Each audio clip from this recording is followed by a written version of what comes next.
A study of the parables of Jesus. Lesson 11. The parable of the 10 virgins.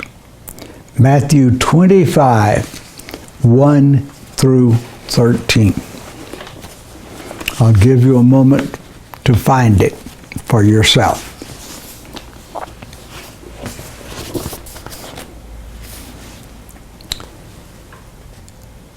At that time, the kingdom of heaven will be like 10 virgins who took their lamps and went out to meet the bridegroom.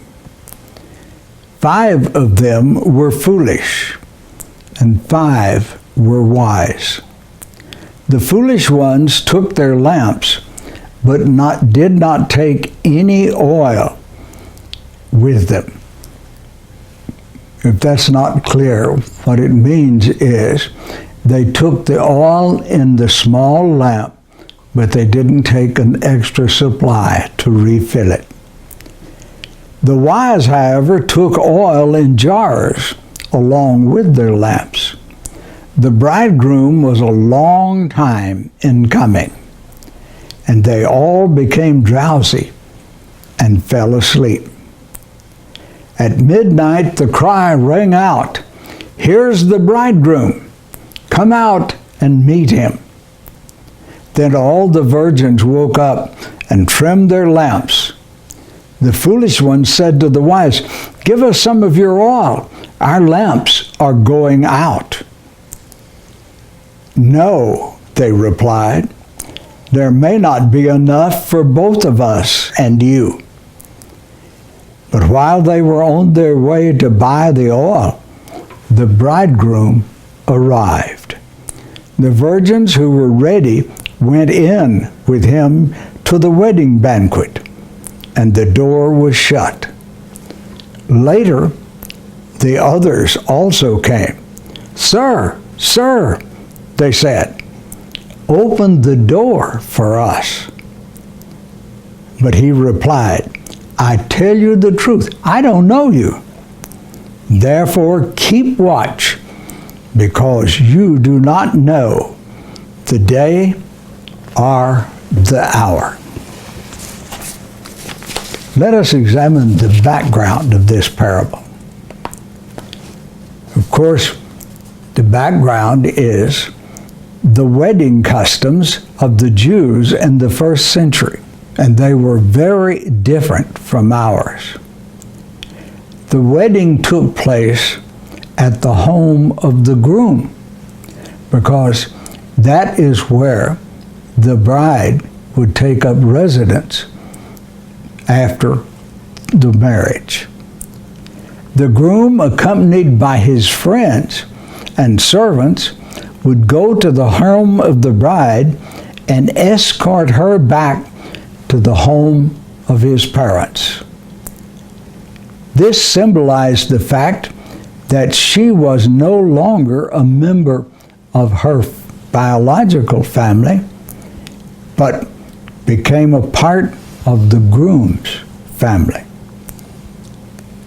The uncertainties of scheduling events at a distance and the time the bride might need to get ready to leave her parents' home forever made it impossible for anyone to know just exactly when the groom would return with his bride.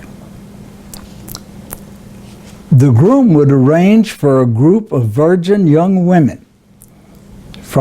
usually from his own village, to welcome him and his bride whenever they should return. The group would be selected from his own household. Local village girls are from both.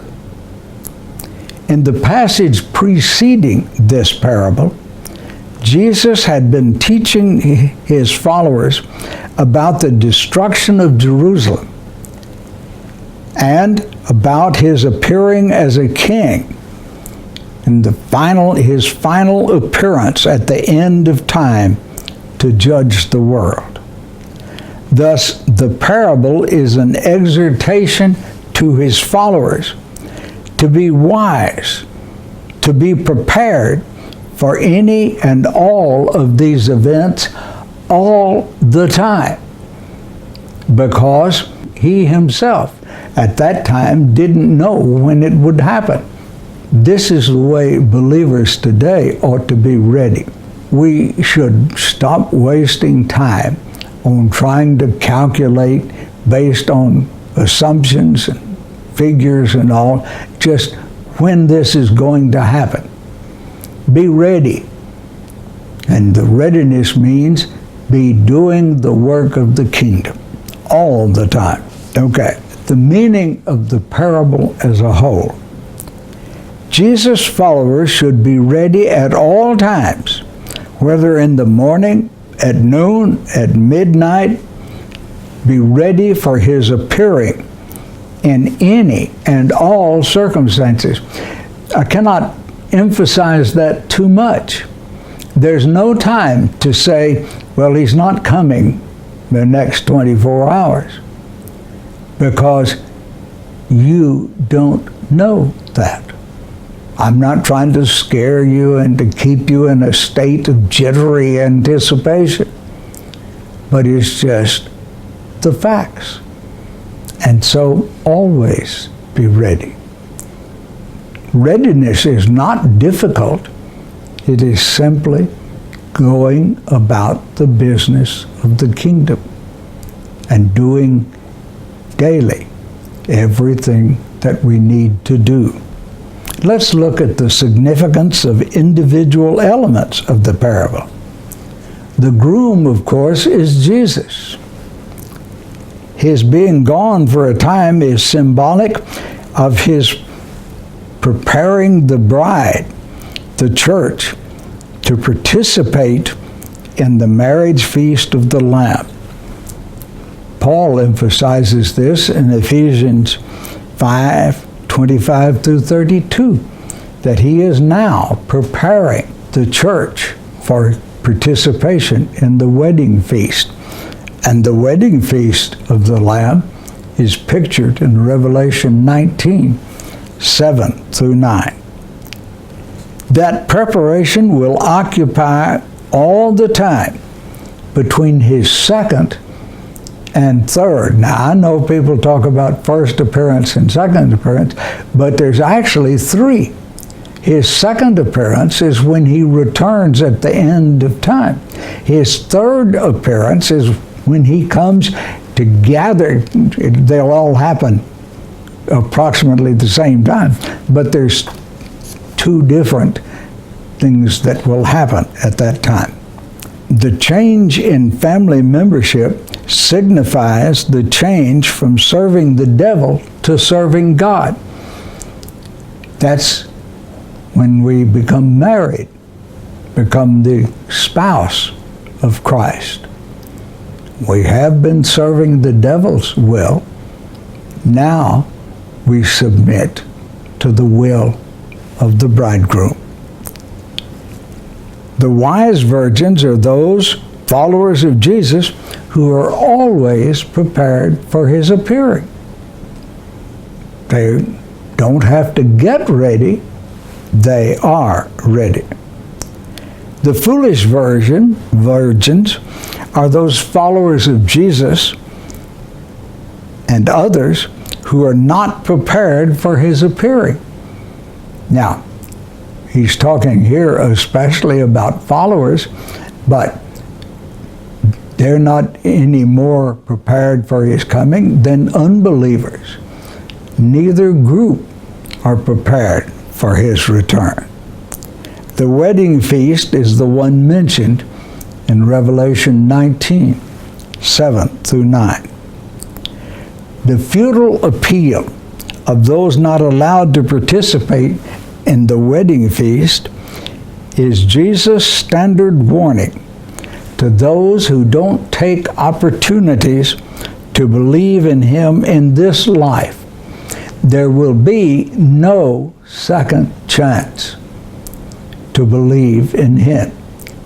If you are not professing and believing in him, you won't be able to after death. Let's look now at making this parable your own.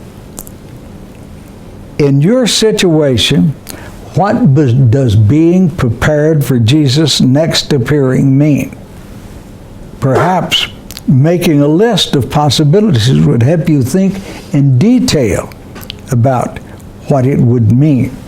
Now, by that I mean each one of you has a different role in the kingdom. So your way of preparing is slightly different from others, maybe vastly different. As a preacher and teacher, I had one role. My wife, Mina, had a slightly differing role. As the wife of a preacher, mother of children, and a member of the kingdom in her own right. And each one of you has a different role.